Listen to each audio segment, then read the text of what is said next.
Hare Krishna. So, welcome for the Brahma-saṁhitā discussions. Today we are going to cover the shloka 5, Krishna willing, and we'll start right away because we have to cover a lot of ground. We are in Brahma-saṁhitā shloka number 5. Chaturasram tad parita shvetad vibhakyam adbhutam chaturasram chaturmurtes chaturdhama chatuskritam chaturbi purushartascha chaturbir hetubirvritam shulai dashabir anadham udvado digvidikshvapi ashtabi nidibhirjushtam ashtabi siddhibhistatha manurupaischa dashabir dikpalai parito vritam Shyamai Gorascha Raktaischa Shuklaischa Parshadarshavai Shobitam Shaktipistabir Adbhutavi Samantataha. So here translation of the 5th shloka of the Brahma-saṁhitā. The surrounding external plane of Gokul is described in this verse. There is a mysterious quadrangular place named Shvetadvip surrounding the outskirts of Gokul. Shvetadvip is divided into 4 parts on all sides. The abodes of Vasudeva, Sankarshan, Pradyumna and Aniruddha are separately located in each of these 4 parts. These 4 divided abodes are enveloped by the 4-fold human requirements such as piety, wealth, passion and liberation. Also by the 4 Vedas, Rig, Sama, Yajur and Atharva, which deal with the mantra and which are the basis of achievements of the 4-fold mundane requirements. 10 tridents are fixed in 10 directions, including the zenith and nether. Their directions are decorated with 8 jewels of Mahapadma, Padma, Shankha, Makara, Kachapa, Mukunda, Kunda and Nila. There are 10 protectors, Dikpalas, of the 10 directions in the form of mantra, the associates of the hues of blue, yellow, red and white, and the extraordinary potencies bearing the names of Vimala, etc., shine on all sides. So this is the description of the surrounding external plane of Gokul. Now,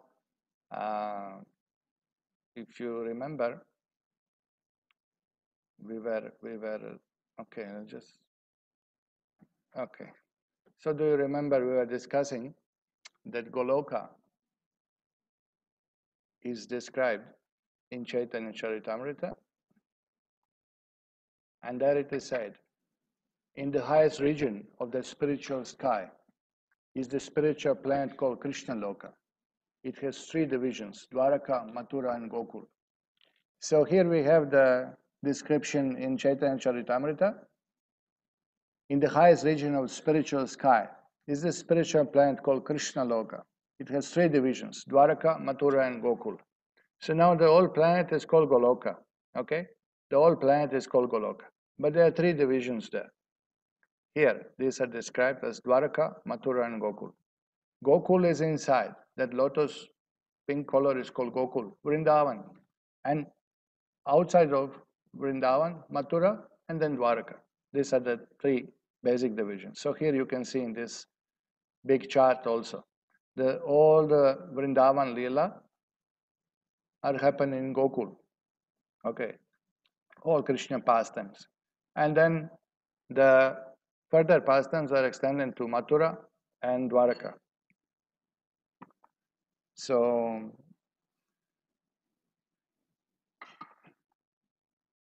this is described. So Goloka Vrindavan, we say, Goloka Vrindavan, made of these 3 divisions. So we can see now in the first purport of the shloka here. Primarily, Gokul is the seat of transcendental love and devotion. Hence, Yamuna, Sri Govardhan, Sri Radhakund, etc. of the terrestrial Raja Mandala lie within Gokul. Again, all the majesties of Vaikuntha are manifested there, extending in all directions.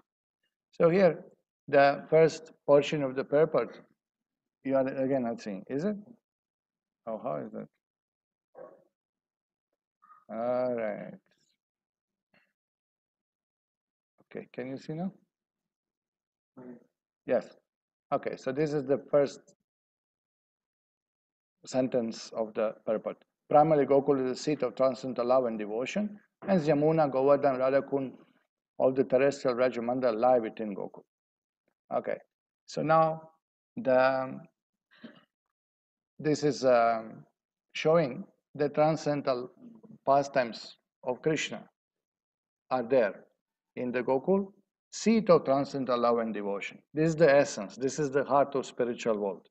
Okay, and this is explained that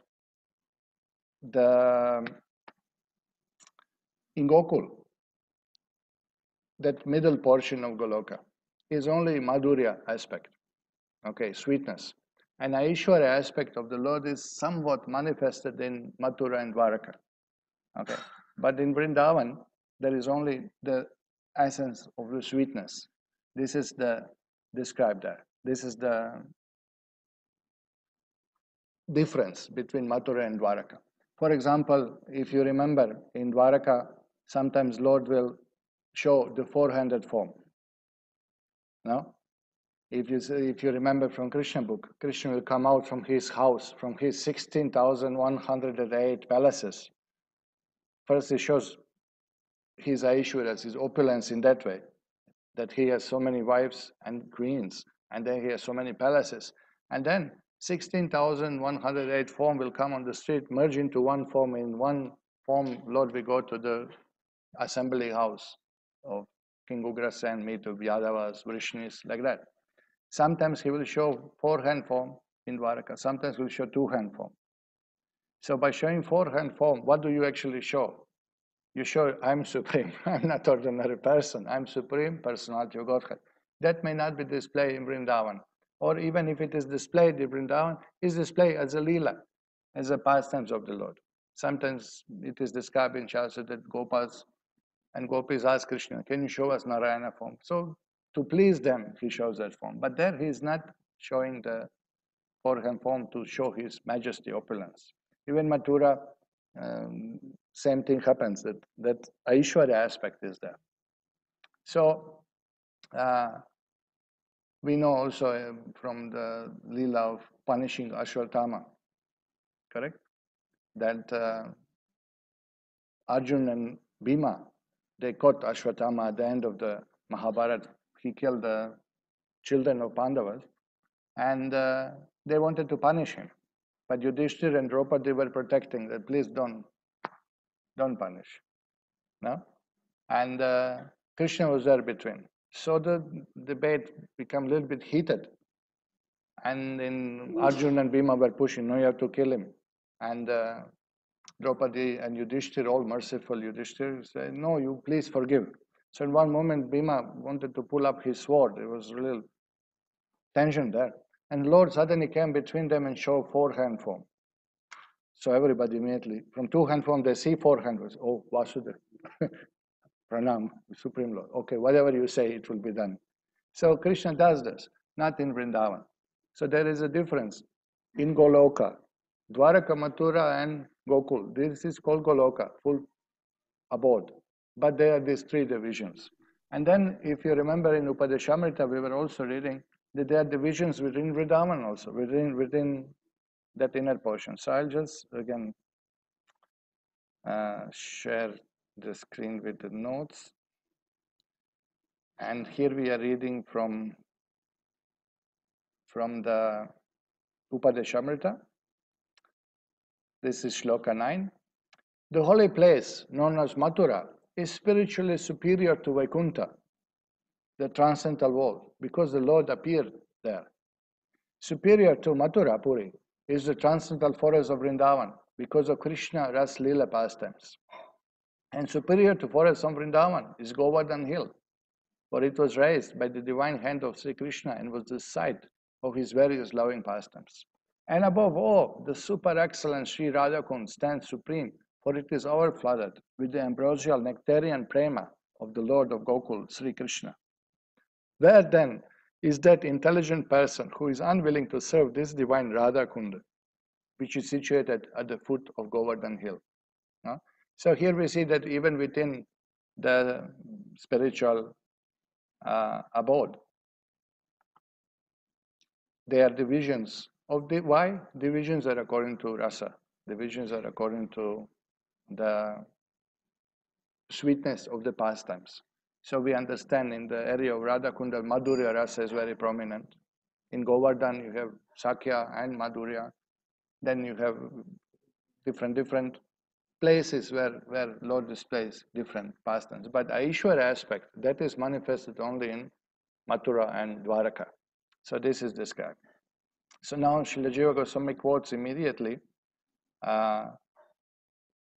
the Shastra to support this the idea that Vrindavan is in the center of Goloka. So he quotes from Swayambhuva Agama. Here, Tan Madhye Vrindavanam. That first in Swayambhuva Agama, process of meditating on spiritual world is given. The pure soul should meditate on all this step by step. And what is it? In the center, one should meditate on Vrindavan, full of flowers, trees, and birds. So this is described in Shastra that Tan Madhya, in the middle of spiritual planet, in the spiritual world, Vrindavan is Vrindavan. So immediately this is provided. And then he goes further from Brihad Vamana Purana. And here it is again mentioned in Vrindavan. If you are going to give us a boon, show us that form which the ancient sages say is completely bliss. Having heard this, he showed them his own planet, beyond matter, undecaying and unchanging, composed only of bliss. In this place there was a forest called Vrindavan, furnished with desire trees, attractive groves, and the happiness of all seasons. So here, if you see it in Sanskrit, is a Kevala Anubhava Ananda. Okay? Yatra Vrindavanam Nama Vanam Kama Dugdha Drumai. So you can see that Srila Jiva Goswami immediately gives these quotes that yes, all Shastras confirm that in the middle of the spiritual world there is a forest Vrindavan. So remember, we were discussing this, that from the Gokula Vrindavan that is manifested within material world, you can see Goloka. And in Goloka, you can see the Gokula also. So now in Goloka, in this three division, we understand the center, the essence of everything is Vrindavan, the sweetest pastimes are described there. Okay, so we'll just continue reading the purport. Now, just tell me if you are getting this. Are you getting the purport? Yes. Yes, okay, good. So here, now what is described? This shloka describes surrounding external plane of Gokula. Okay, now around Gokula, around Vrindavan, what is happening? There is mysterious quadrangular place named Shvetadvip. So this is the last time we were showing this, that quadrangular place is there called Shvetadvip. Remember, we were talking how millions of Surabhi cows, Krishna's cows, flood the Vrindavan with their milk, continuously giving unlimited quantities, and there's a huge ocean of cow milk formed just around the Vrindavan. So you can see the Vrindavan is a lotus, like an island floating in the ocean of milk. That's what it's called Shvetadvip. So this is now described. Previous shloka were describing right from the heart of the lotus, from the wall of the lotus where Radha Krishna abode is there, then the external petals of gopis and different petals of different pastimes, and now you have this external surrounding the Gokul, surrounding that area is called Shvetadvip, quadrangular place. Okay, so we'll continue reading. Okay, we can read from the purport, the same thing is described here. Again, all the majesties of Vaikuntha are manifested there, extending in all direction. Now that also we remember that Krishna is original form of Godhead and his abode, Goloka is supreme planet. From Goloka, Vaikuntha comes. So Goloka cannot have anything less than Vaikuntha. Indeed, must have more. No? So what is the more? More is its sweetness. Apart from the Aishwarya opulence, sweetness is more. Okay. The pastimes of four propagating manifestations are all there in the proper places. So now what is the pastime of the four propagating manifestations? These are Chaturvyuha. Okay, the abodes of Vasudeva, Sankarshan, Pradyumna and Aniruddha are separately located in each of the four parts. Shvetadip is divided into four parts on all sides and four expansion of the Lord. Vasudeva, Sankarshan, Pradyumna, Aniruddha are situated there. Now that is what we understand. Krishna never leaves Vrindavan. Krishna always stays within this Gokul lotus. Now, when he expands himself for Mathura and Dwaraka Lila, where he shows his Aishwaryas, opulences, he expands into Vasudeva. That we say Vasudeva Krishna. Four-hand form, Vasudeva. In Mathura, Krishna appeared as a four-hand form baby. Shankha Chakra, Gada Padma, Chaturbhuja Balaka. Balaka, child with four hands is described. Vasudeva Krishna, son of Vasudeva. And then you have in Dwaraka also, Vasudeva Krishna, showing four-hand forms, sometimes two-hand forms. But Vrindavan Krishna, two-hand forms, playing a flute. So here, this abode is here depicted. You can see the Shvetadipa is divided into four divisions. So here, on one side, you have Vasudeva's abode, and where he is manifesting his pastimes. In area of Mathura and Dwaraka, you see, Mathura and Dwaraka. Mathura is red one and Dwaraka is the blue one. Puri also, but we will explain little details. Then you have Sri Sankarshana in his area, Pradyumna and Aniruddha. So this is called Adi Chaturvyuha. These expansions are eternally performing pastimes in this area, Mathura and Dwaraka.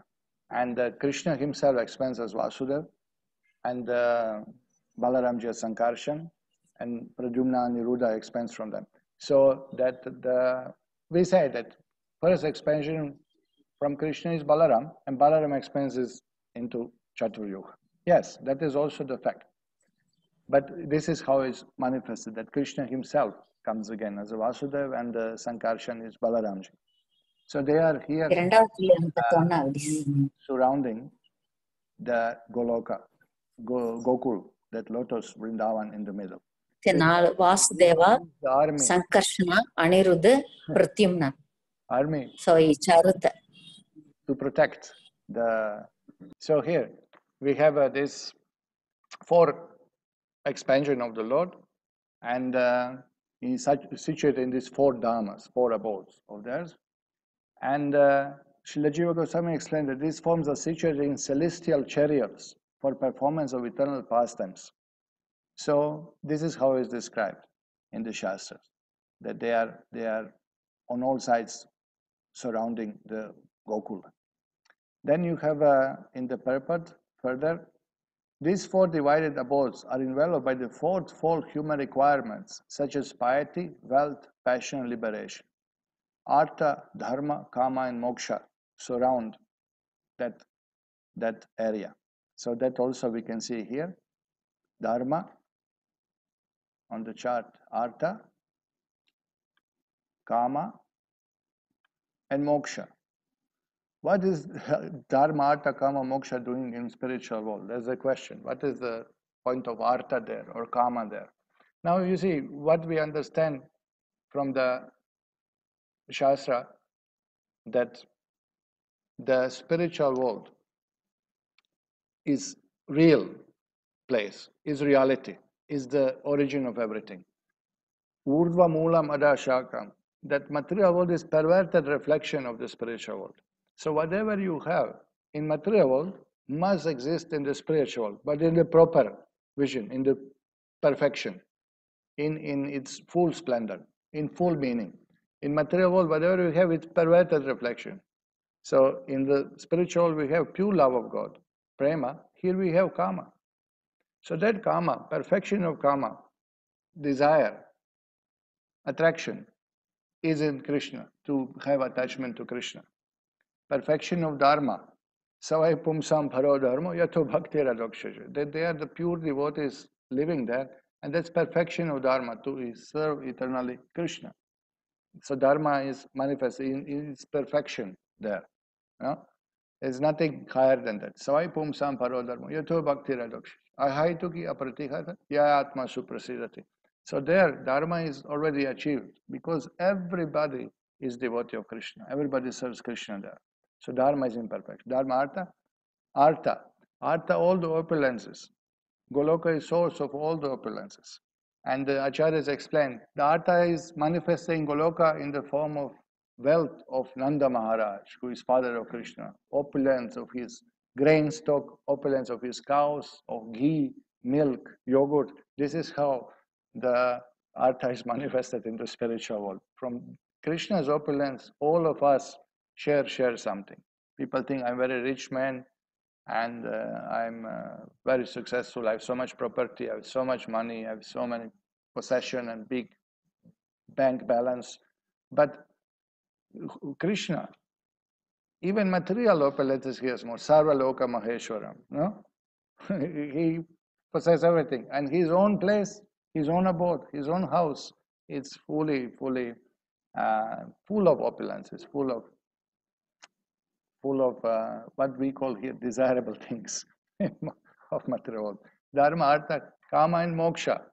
Moksha's perfection is what? Moksham Vishnu Angrilabham. To attain lotus feet of Vishnu, to attain lotus feet of Krishna. So here the moksha is in its perfection, in the association with the Lord, personal association with the Lord. Devotees are engaged in his eternal service. That is perfection of moksha. So all these four principles are manifest there in their peak, in their full splendor, in their original form, in their perfection. They are situated there. Okay, so then we have like this. We'll continue reading from the purport. Okay, where is our purport? Here. So for why the abodes are enveloped by fourfold human requirements, Dharma, Artha, Kama, Moksha, and also by the four Vedas, Rig, Sama, Yajur, and Atharva. So you can see in the chart also the four Vedas there in personal form. Rig Veda, this is the form described in the Shastra of the Rig Veda. Yajur Veda. Then you have Sama Veda. And you have Atharva Veda. So we understand that Vedas personified are there. Remember in the Krishna book, the prayers by personified Vedas. And this is also described in the different places in the Shastra. I'll just show you one brief quote here. This is from Bhagavatam, 10 canto, 10:28-17. Krishnam cha tatra chandobi stuyamanam surishmitaha. They were specially amazed to see Krishna himself there, surrounded by personified Vedas who were offering him prayers. Now, this is a quote from Bhagavatam when Krishna shows the Goloka to the covered people, Nanda Maharaj and his friends in Vrindavan. They are down in Gokula, and Krishna shows from Gokula Goloka. So what did they see there? Krishna himself there. Same Krishna who is with their son, their friend, their child, surrounded by personified Vedas, offering prayers to him. So we have this, all Vedas in personal form, worshipping the Lord there. Okay, so we'll go back to our purport. Okay, so these Vedas are there, which deal with the mantra and which are the basis of achievements of fourfold mundane requirements. So here, through Vedas, we can get this Dharma, Artha, Kama, Moksha. But there, Vedas are showing what is perfection of Dharma, Artha, Kama, Moksha. Prema, Krishna Prema, Bhakti, that is perfection. So they themselves, Vedas personified, are textbooks, Vedic Shrutis personifies. They are teaching us for our benefit. Veda means knowledge. What is the knowledge? Look what is knowledge. We are also serving Krishna. This is what it is. Personally, we are serving Krishna. We are servants of Krishna. All of us has to serve Krishna. This is the message. This is perfection. This is what Vedas are meant for, to teach us how to become devotee and servant of Krishna. Then, okay, we are here. let me read from the purport because a little more discussion is in the purport. Here, the Vedas are also engaged in singing the song of the Lord of Gokula. No, they are singing the song of the Lord of the Gokula. Then, there are 10 tridents in 10 directions to prevent and disappoint those who are aspirants for having an entrance in Goloka through meditations without the grace of Krishna. Now, this is interesting. There are 10 directions. We know there are 4 directions, cardinal points, north, south, east, west. Then there are 8 directions, northeast, southeast, northwest, and southwest. And then you have up and down, zenith and nadir. So 10 directions. So all 10 directions are surrounded by trishuls that you can see here. Trishuls are depicted in this Goloka chart, you see. All directions are there. And what is the purpose of trishuls in the spiritual world? Trishuls are there, purport explains, to disappoint those who are aspirants to having an entrance Goloka through meditation without grace of Krishna. Those people could think that I'll just meditate, by yoga, I'll go home back to God, I'll enter in Goloka. Without relation to Krishna, without service to Krishna, without service to his devotees, not allowed. So by yoga itself, you cannot go home back to Godhead. It must be bhakti yoga. It must be in relation to Krishna. Okay, so here, self-conceited people, proud people, who try to reach this region through the paths of yoga, meditation, and jnana, empiric knowledge. So by jnana also, impersonalists, they are not allowed, are baffled in their attempts, being pierced by the 10 tridents. So you see these tissues, they protect entrance to the spiritual world. The yogis and the jnanis, they cannot go even to Vaikuntha planet. What to speak of Goloka? So you can see in the chart, the first lotus depicts Goloka, Krishna's planet, and down there is Vaikuntha depicted. But you can see these trishuls are all around. You see that? They are surrounding full spiritual planet. So for impersonalists, for the yogis who are not devotees, entrance is not allowed. Okay, so you can see this. This is all around position. Okay, now I'll continue the purport. Self-annihilation. Self-annihilation has its excellence in Brahmadam, which represent the outside covering of Goloka in the shape of the tridents. Okay, what is that? Self-annihilation.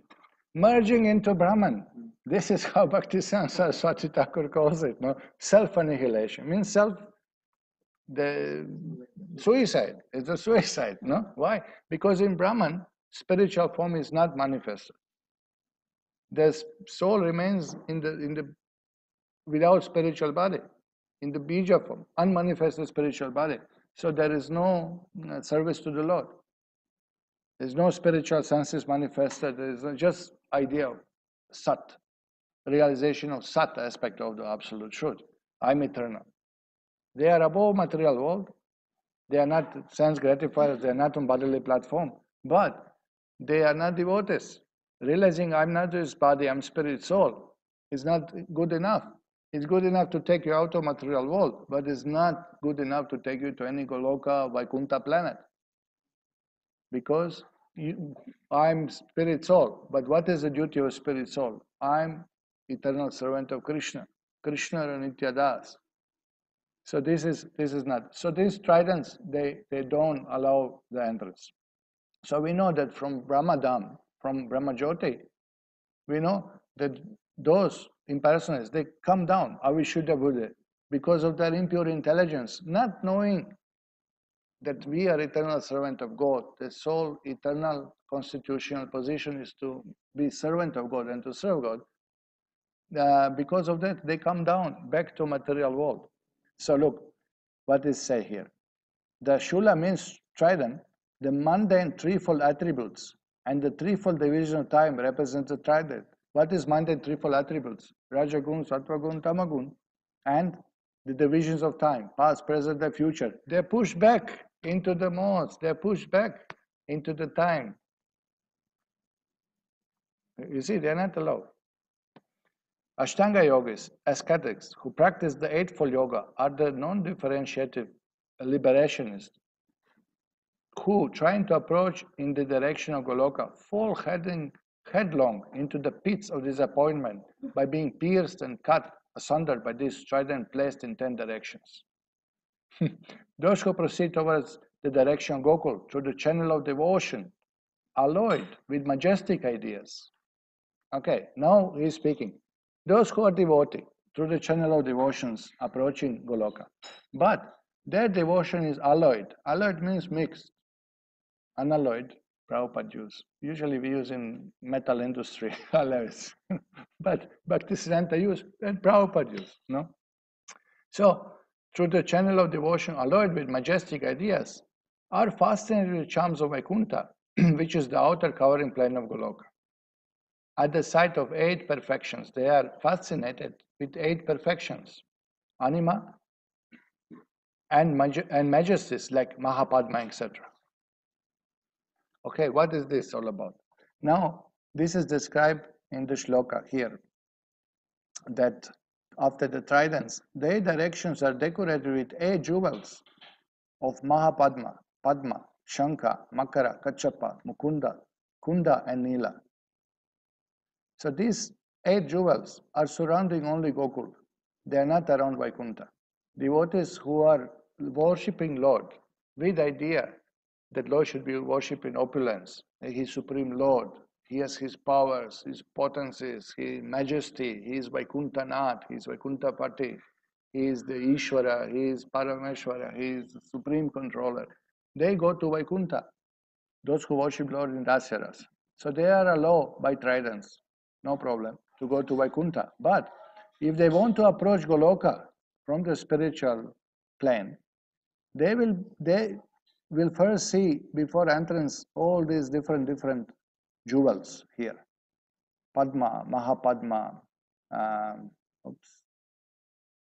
Nila, all these jewels are there. Now, jewels represent 8 siddhis, one thing, Ashta siddhis. And second thing is also, they have their own power. In the Vedas it is described, the different jewels, they have potencies. Somebody increase your strength, increase your intellect, increasing your wealth, all kinds of different potencies are ascribed to different jewels. So these 8 jewels, there's a big deal in the Vedas actually describing power of all of this. And devotees now who come to Vaikuntha, if they want to enter Goloka, but they are attracted by these opulences, siddhis, powers, they are not allowed. They are mesmerized by this, attracted, and they are placed back into Vaikuntha. No? So this is described, that those devotees who have idea, the worship of Lord in majesty, Aishwarya, with His opulence, understanding that He is Supreme Personality of Godhead, they are not allowed in highest abode, Goloka, which is Madhurya Dham. No, Aishwarya Dham is Vaikuntha, Madhurya Dham is Goloka. So this is described here. Okay. Then there are 10 protectors, Dikpalas, of the 10 directions in the form of mantras. Again, one more layer of protection. It's a heavy security up there. That is not so easy to go, and it's not cheap to go. No? So here, there are 10 protectors on the 10 directions in the form of mantras. This is also described here. Okay, 10 directions. So let's see the note. And mantra is here. Om Sham Kauvairaya Namaha. Om Ham Ishanaya Namaha. So in the 10 directions, now they are surrounding all spiritual world, all the Vaikuntha planets and everyone. So what is the, let me see, purport here. So where we are here, the Mahapadma, those who are less forward, okay. Those who are less forward in their intelligence relapse to the 7-fold world, falling under the control of 10 protectors of the 10 directions in the guise of mantras. What does that mean? Those who are materialistic and karmis, there is no way for them to enter into the spiritual world. They will always be, who are even less forward in their intelligence, relates to the sevenfold world falling under control of 10 protectors. So they are pushed back in the sevenfold world. What is sevenfold world? It's material world. This is material world covering with seven coverings. So they are pushed by these protectors in the form of mantras that they cannot enter into the spiritual world. They are pushed down back into the material world. Okay? So this is described. Then we continue. In this wise, Goloka has been unknowable and inaccessible. No? So therefore it is difficult to reach. No? Krishna says in Gita, Manushyanam sahasrashu kaschit yatati siddhe yatatam api siddhanam kaschir mameti tatvata. So it's a very rare person who can achieve Goloka. Okay. Now how it is achievable? It is the only the divine selves of Godhead, the propounders of the divine dispensation for the different ages, who are always forward there to favor the approaching devotees who seek entry into the realm of Goloka to the channel of pure devotional love. These forms of Godhead are surrounded there with attendants of their respective natures. So now it is said by the Lord's mercy, different avatars will come, different forms of the Lord will come, and the associates of the Lord and take us to that Goloka particularly.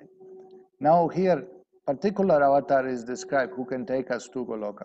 Shvetadip in Goloka is their place of abode. Divine forms of Godhead are surrounded there with attendants of their respective natures.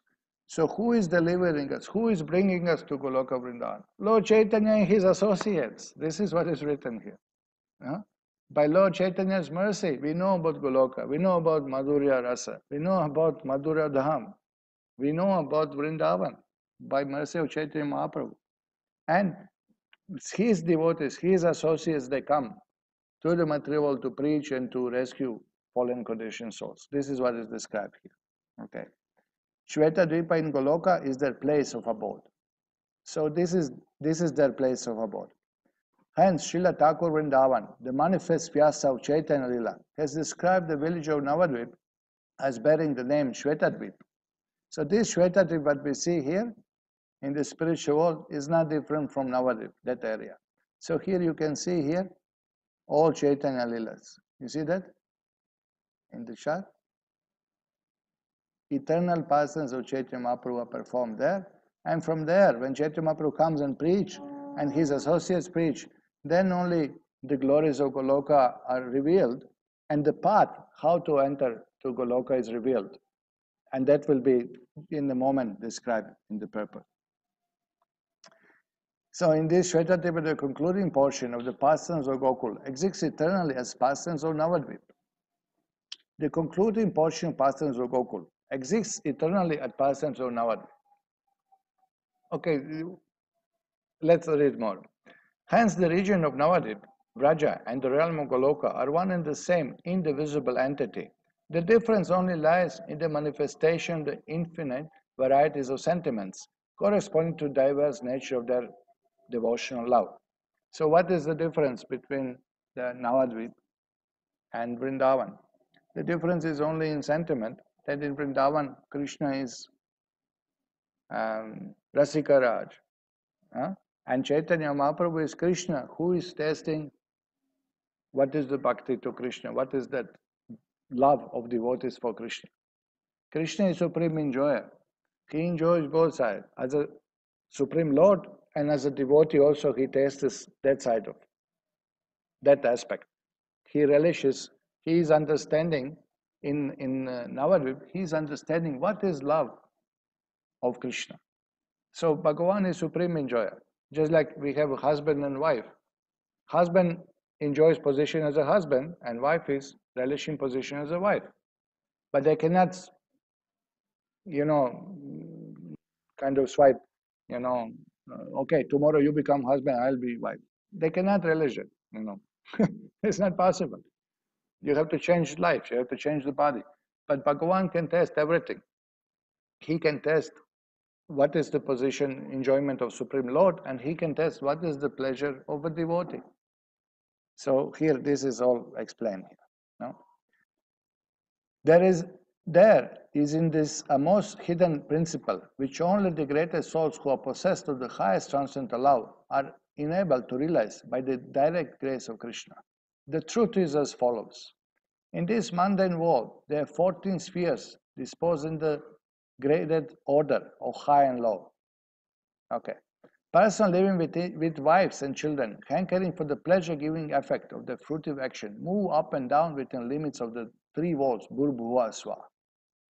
So now, Bhaktivinoda Thakur, who wrote this purpose, and Bhaktisiddhanta, who translated it into English, they are explaining to us that what is the truth? The truth is that people who are materialistic, where do they go? They go here. These are 14 planetary systems within material world. From Brahma Loka, the highest one, Satya Loka, Tapa Loka, Jana Loka, Mahaloka, where great rishis, sannyasis, pure souls, they go. Swarga Loka, place of pious people, devatas. Bhuvar, this is the area between the Swarga Loka and earth. And lower, for demons who do not want to accept supremacy of the Lord. Atala, Vitala, Sutala, Talatala, Mahatala, Rasatala, Patala. 14 planetary systems. So what the purpose says? Purpose says that those who are into the wives, children, hankering for pleasure-giving effect of fruitive action, karma kanda, move up and down within limits of the three walls, Bhur-Bhuva Swa. So this is, if you are pious, if you follow Vedas, karma kanda, materialistic way of life, material benefit, then you go from earth, Bhuvar to Swarga Loka, then you go down. Kshine Punye Martyam Loka Vishanti. Once you exhaust your punya, you have to take birth again on the earth, correct? And then again up, and again down, and again up, and then Punarapi Janam, Punarapi Maranam. This is what's going on. They don't go anywhere else. This is the truth. Okay, then brahmacharis of great austerities, ascetics, and persons addicted to hypothetical truth, persons of neutral disposition, adopting non-fruitive works by an aptitude which seeks to be free from all mundane desires, move up and down within limits of the worlds Maha, Jana, Tapa, and Satyaloka. Okay, so those who are brahmacharis, or those who are austere, who control their senses, but they are not devotees. They are other impersonalists, or yogis, or tapasvis, or sannyasis, brahmacharis. They got this position, Mahar, Jana, Tapa, and Satyaloka. Okay. So 4 Kumaras, for example, they stay in Tapaloka, Janaloka, Prajapatis, all the rishis performing great fire sacrifices in Maharloka, Bhrigu Muni, and others.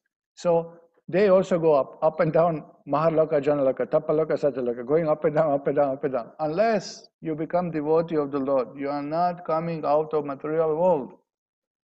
And Abrahma Bhuvana Loka, Punaravartino. Even if you go to Brahma Loka, you have to die. Can you fix this, please? So this is important. That the truth is as follows. This is the truth. So what is the point? Point is that people are not coming out of material world. It's not by charity. It's not by opening hospitals. It's not by feeding the poor. It's not by yoga. It's not by jnana. It's not by controlling senses. It's not by sitting in Himalaya. It's by bhakti. Bhaktya mam abhijanati. It's by bhakti only, by devotion, that we can come out of this material world. Okay. So here, above these walls lies the abode of four-headed Brahma, above which lies the unlimited realm of Vaikuntha of Vishnu. Kshirodakashai, lying in the ocean of milk. Paramahamsa sannyasis and the demons killed by Sri Hari, by crossing the Viraja and by passing beyond the 14 walls, enter into luminous realm of Brahman and attain nirvana in the form of temporal abeyance of the temporal ego. So here, further is described that above Brahma Loka, crossing the coverings of the universe, first you come to Viraja river or the Karna ocean, where Mahavishnu lays down. Okay? And then above that, you can see the beautiful effulgence of spiritual world. The Vaikuntha planets, they have self-manifesting that beautiful light, Brahmajyoti. the light of the spiritual world is coming from the Vaikuntha planets and also from the each form, transcendental form of the Lord. From the body of the Lord, the Brahmajyoti shines. So they cannot enter into the Vaikuntha planets, but they can enter into Brahmajyoti, those persons just described.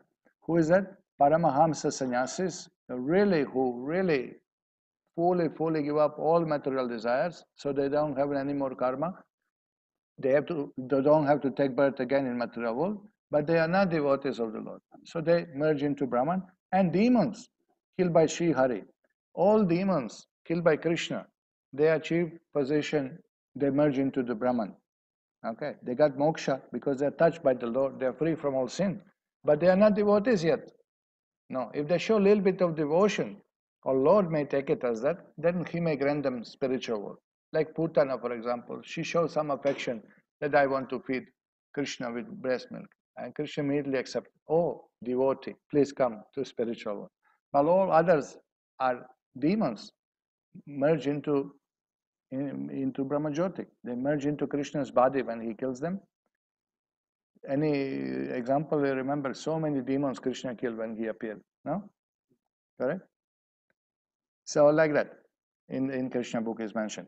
So here, now people are very much pushing that Brahmajyoti is the highest, Brahmajyoti is the highest destination. But look who goes there. Even demons go there. No, demons achieve that. No, and in persons who are not devotees.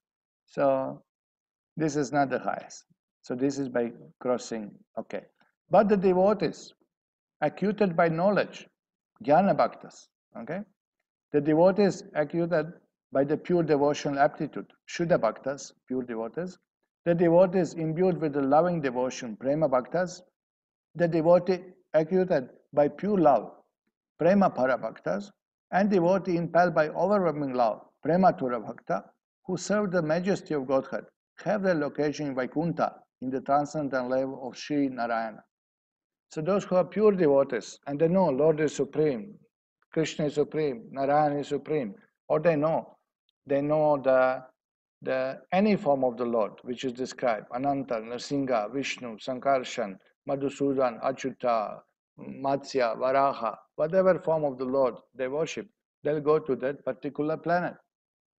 And they are pure devotees, they are devotees who have knowledge, they are devotees who have mature love, they are devotees who have pure love, they are devotees who are completely dedicated, fully exhibiting their love for Krishna, for that particular form. They go to different Vaikuntha planets. Okay, this is described there. So who goes to Goloka? All right. The devotees who are imbued with all love and who walk in the footsteps of spiritual maids of Raja alone attain the realm of Goloka. Who can go to Goloka?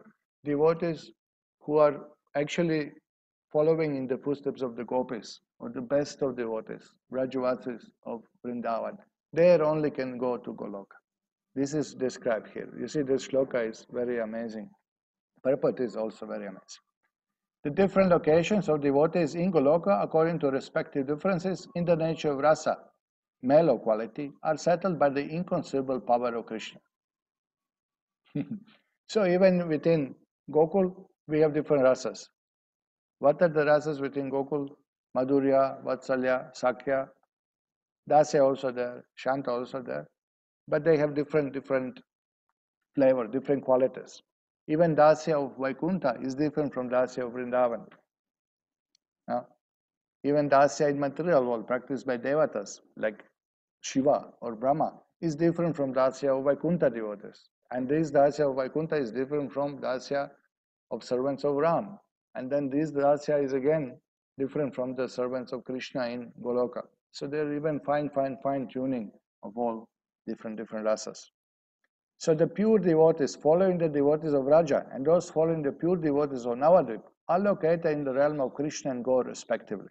So who also goes there? Devotees of Chaitanya Mahaprabhu. You see.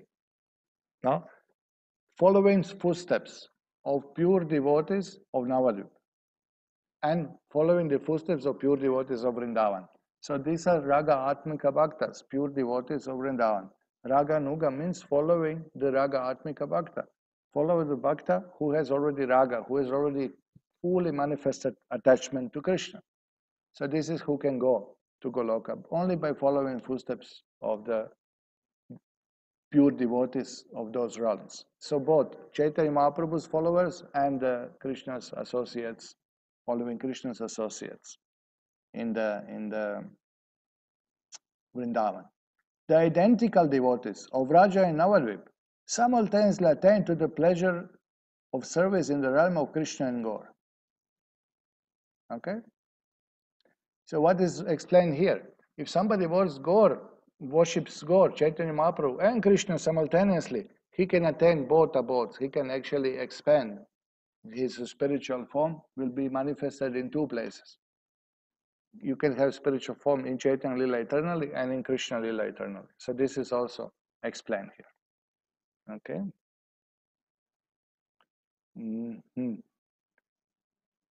Okay, then we have Sri Jiva Goswami writes in his work, Gopala Champu, the supreme transcendental realm is called Goloka, being the abode of Go, transcendental cows, and Gopa, transcendental cows. This is the seat of rasa pastimes of the absolute Sri Krishna. So this is where Krishna manifests the sweetest pastimes in his own planet. And what is the atmosphere and mood? It's a village. Cows are there, gopas are there, gopis are there, and this is the sweetest atmosphere that Lord performed his all attractive pastimes. Again, the realm is called Shvetadvip, owing to the realization of some of the rasas which are the inconceivable manifestation derived from the untouched purity of that supreme realm. Because this is the highest aspect of their love, of these devotees' love in Vrindavan, the purest aspect. Their love is the purest. There is no contamination. They don't worship Krishna because he is supreme, or because he is almighty, or because he has this power and that power, or because he will save me, he will give me moksha, or because he will forgive me all my sins. They are not worshiping Krishna for that. Their love is pure. So therefore, abode is called Shvetadvip. Shvetadvip means, Shveta means pure. Shveta means white. Pure refers to, so only the purest of liberated souls, the purest of all souls, they go there. Therefore, abode is called Shvetadvip. The twofold entities of the Supreme Goloka and Supreme Shvetadvip are indivisibly the realm of Goloka. So, the Srila Jiva Goswami explains here that in Goloka, there is no difference. The Shvetadvip is there.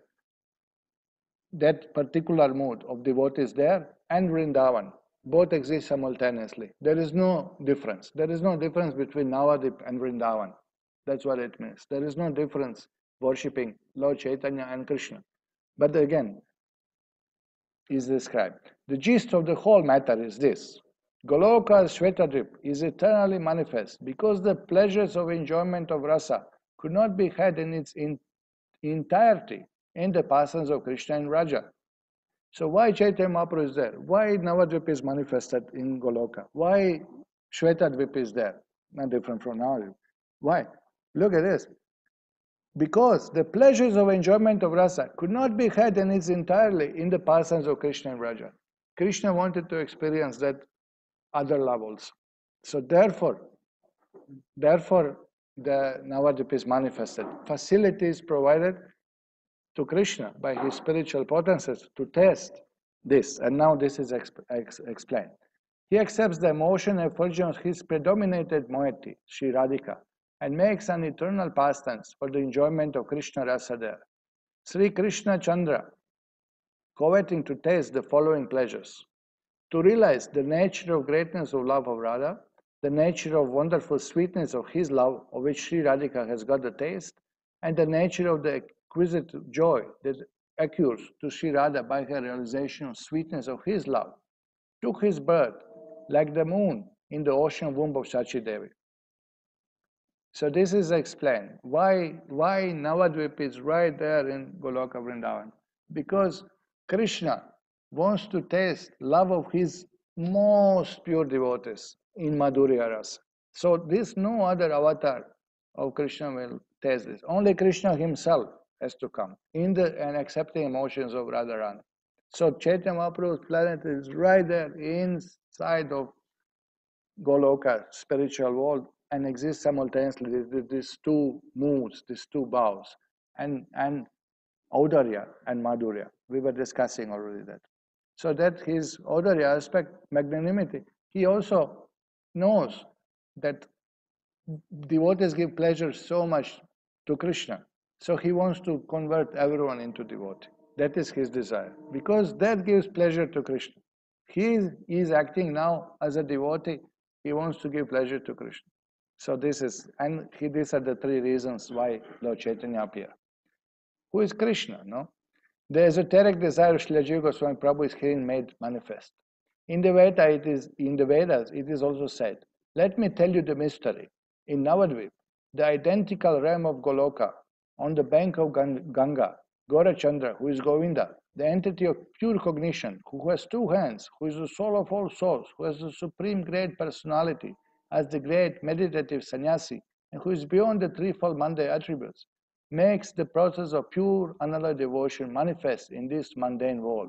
He is the soul Godhead. He is the source of all forms, the supreme soul, and his Godhead manifesting himself in yellow, red, blue, and white colors. So now, here, the further explanation of the shloka is given, that there are 10 protectors, the Ikpalakas, and the associates of hues of blue, yellow, and red, and white, and the extraordinary potencies bearing the names Vimala, etc., shine on all sides. So these colors are described. Here, Srila Bhaktivinoda Thakur and Bhaktisiddhanta describe, these are colors of Lord Chaitanya Mahaprabhu, or Krishna Avatar, who sometimes comes as a blue, sometimes as a red color, sometimes white. In Satya, he comes in white color, in Treta, red color, in Dwapara, blue, and in Kali Yuga as a yellow. But Srila Jiva Goswami has another comment here. He says that these four colors refers to colors of four personified Vedas. The Vedas have a particular colors. Each Veda has particular colors. So both explanations are given. Okay? Shall I go a little more to the purport? Yes. Okay, here we are located in what? Okay, so this is description of Chaitanya Mahaprabhu, and the self-same Gaurachandra, who is none other than Krishna, in order to taste rasa of the pastimes of Radha Krishna in Goloka, is manifest in the eternal realm of Navadvip, identical with Goloka. So this is the secret, this is the truth, this is what is happening, that Krishna himself relishes Madhurya Rasa from the point of devotee. So this we understand from the nectar of devotion that Lord Krishna manifests 64 qualities, and Lord Vishnu, who shows is Krishna's Aishwarya aspect, he shows 60 qualities. 4 qualities are different that Lord Vishnu does not manifest. These are Venu Madhurya, Prema Madhurya, Rupa Madhurya, and Leela Madhurya. So these 4 differences are manifested by Krishna. So Krishna wants to taste this Madhurya Rasa. There is no Vishnu avatar to taste it. It's Krishna himself. Chaitanya Mahaprabhu is Krishna himself. It's not just avatar of Krishna. It's Krishna himself taking the emotions and therefore color of Srimati Radharani. So this is what is explained here. Not as Lord Chaitanya just avatar of Krishna or something like that. It's Krishna himself. And he shows Sri Krishna Chaitanya, Radha Krishna Nahayana. Not different from Radha Krishna combined.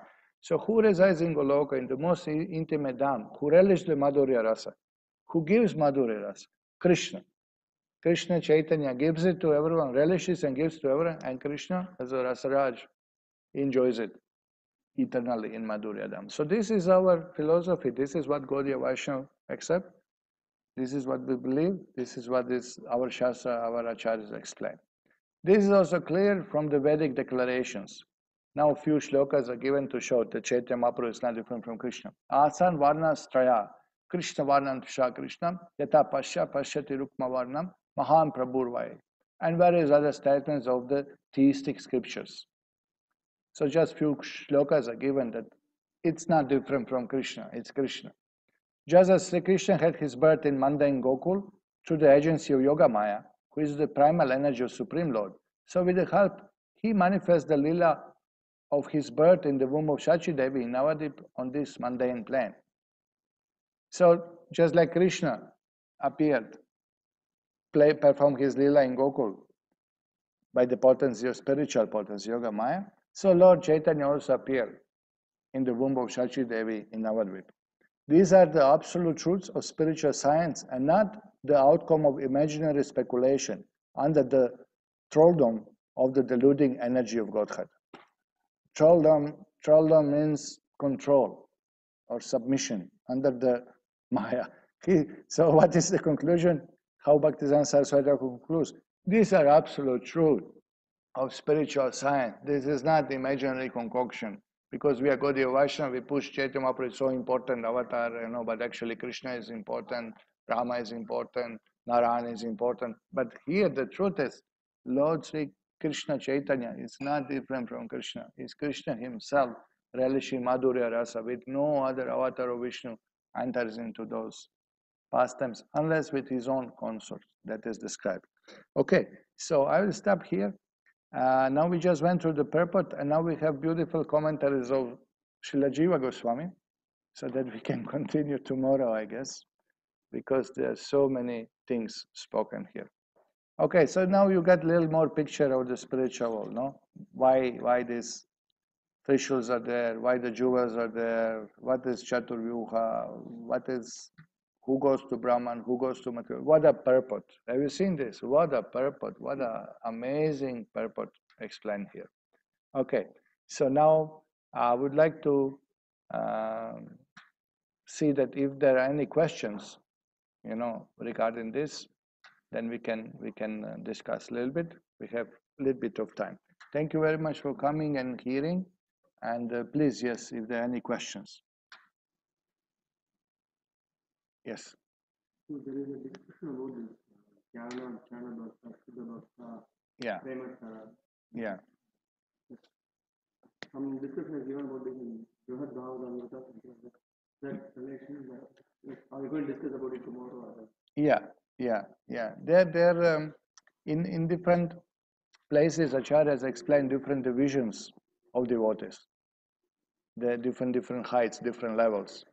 So this today mentions, they are described by the Shastra. I don't know the details, but I can look for and I can tell you next time a little bit of the details. I know how much do we have. But there is, even in spiritual, there is division of the bhaktas according to their level of, according to their bhav, according to their rasa with Krishna. For example, you have this 5 muktis described: Sayuja, Samipya, Salokya, Sastri. But of course, we don't accept merging into Brahman. But if you attain Salokya, you may be living on the same planet as the Lord, but you may not see everyday Lord. No? For example, now you have again, you may be born on the same planet, but you are Lord associate. This is another mukti. So you can every day go with the Lord, every day accompany Lord Narayan when he goes into procession or going somewhere, doing something. Then daily you can be with the Lord. So you see, even in there are different divisions. Somebody sometimes sees the Lord, just from the distance. Somebody sees every day. Somebody is directly personally engaged in some personal service. Like inner circle is there also. So same thing for Goloka, same thing for Ayodhya, same thing for Vaikuntha, like that. So they are definitely different divisions. But everybody is satisfying his Swarupa, everybody is happy doing his service, Lord is pleased with them, It's not really like in material we have, those who are close to Guru, they are, we should not see through that eyes, because the soul is satisfied in his own eternal position, actually happy with that, So many divisions are given in different rasas, different bhav, different relation with the Lord.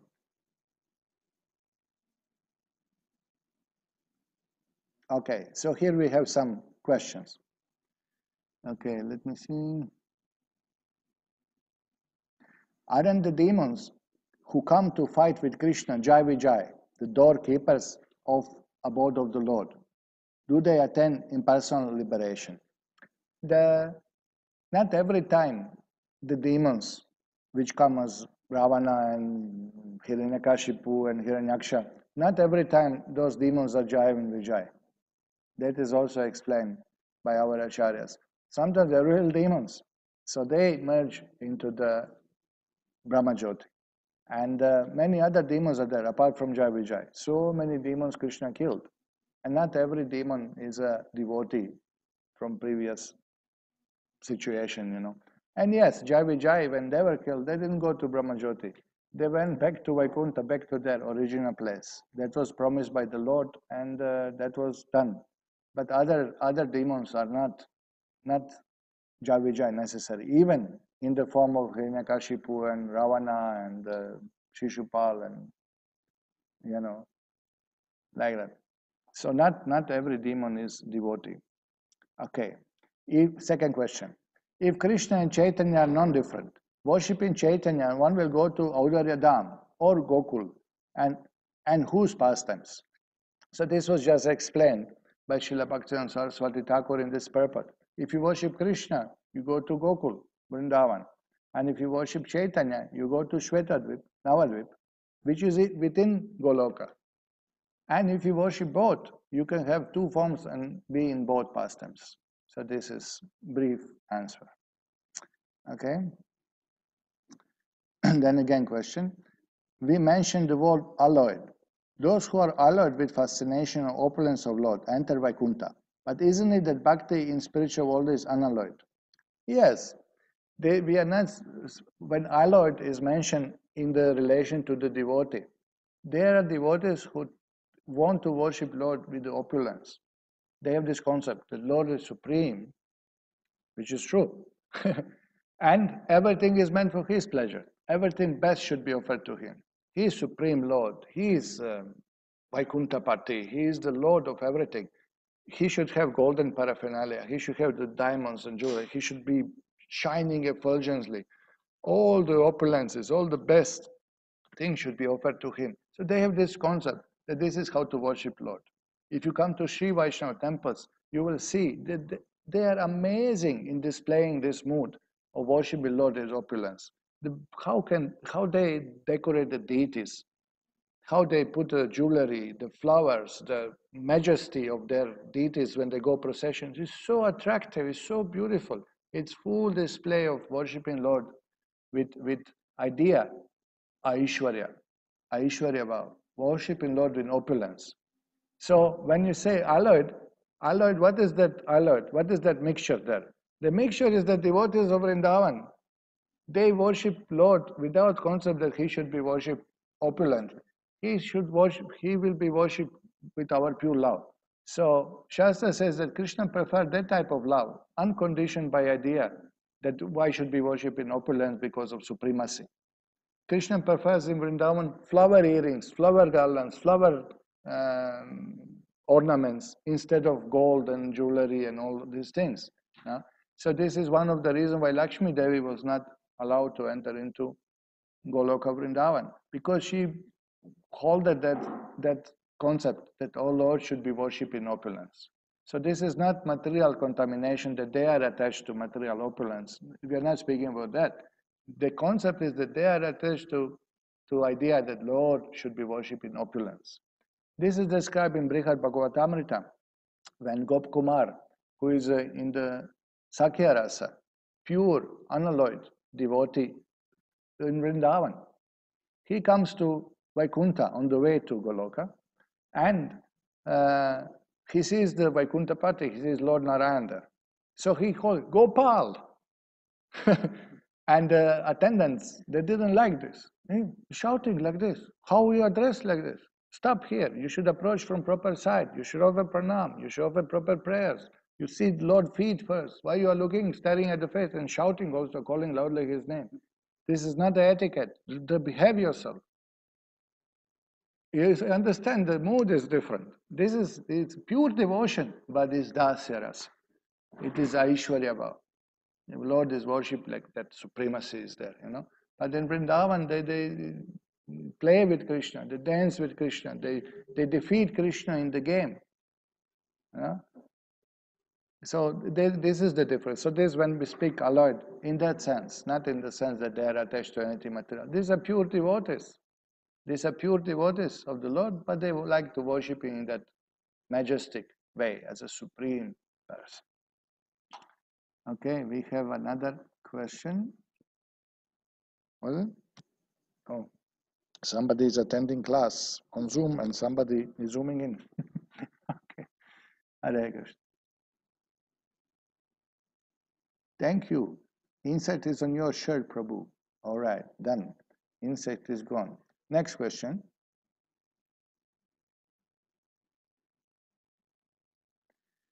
Do these protectors pushing unqualified jivas away from spiritual world is literally or symbolic? Symbolic, I mean, these protectors show that unless one is pure, we cannot enter. Please clarify the doubt. Well, do they tell you?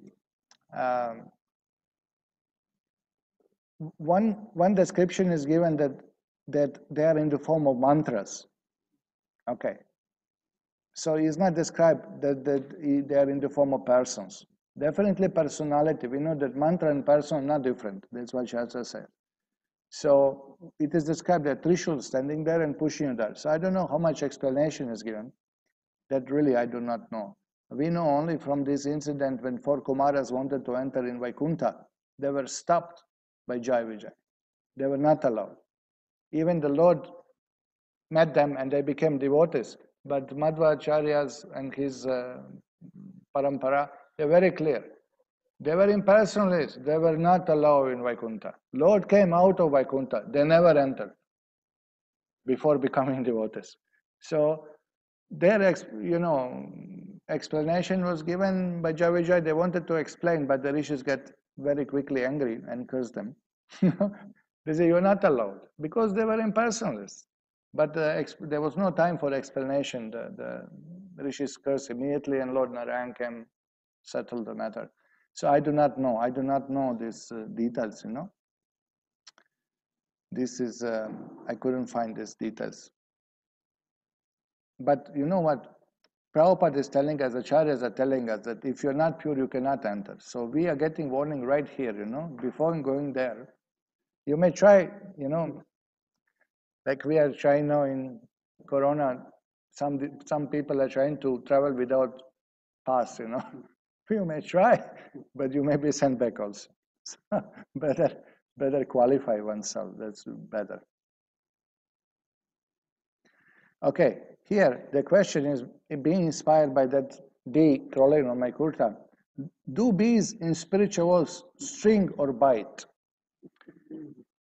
No, they don't sting and don't bite. They chant Hare Krishna. Srila Prabhupada said when devotees complain of flies in Vrindavan, and Prabhupada said in the spiritual flies chant Hare Krishna. So this is, in that sense, I'm answering you this. And all these questions, I'm not sure. It's difficult for us to explain how it works, It's difficult for us to perceive that everything is perfect. But this is what Shastra says. How is that mango without skin, without seed, without bed portion? That's the mango, man. That's really something, attractive. So must be like that. It must be perfect, must be everything pleasant. There is no suffering in that sense in spiritual world. There is a spiritual emotion of suffering in the sense of separation from Krishna. But that is, again, an emotion which gives transcendental ecstasy. It's not suffering like we have in material world. Okay, so I think these are the questions, if I'm not wrong. These are the questions. Okay, that's all for today. So thank you very much. Thank you very much for coming. Please read the translation and the shloka purport of the shloka 6, and we'll continue tomorrow. Actually, we have to cover a little bit of Srila Jiva Goswami's commentaries here.